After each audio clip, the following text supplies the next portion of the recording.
waxaan maqlayay shalay iyo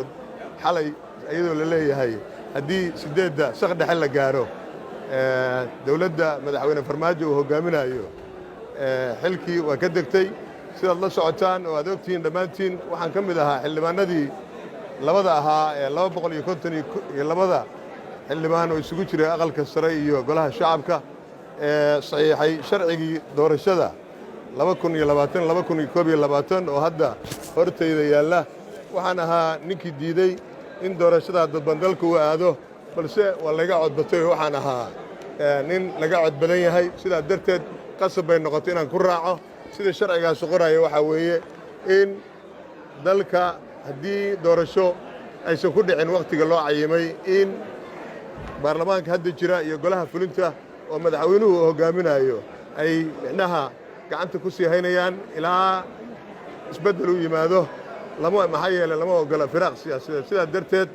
waxaan qabaa oo aan u sheegaya ummadda Soomaaliyeed inay sidaa ogaadaan adduunyada dameel ka dhacday lama arko Mareykanka aragteen November baa doorashadu dhacday doorashadii markay dhacdana January 20keeda lagu kala wareegay ilaa la helo madaxweyne si sharciga ku yimaada madaxweynahan ayaa fadhiya qolooyin kale micnaha madaxweynuhu xilkii waa ka dhacay waxaan u sheegaynaa 2016kii baarlamaankan ku jiray madaxweyne xasan xeerkii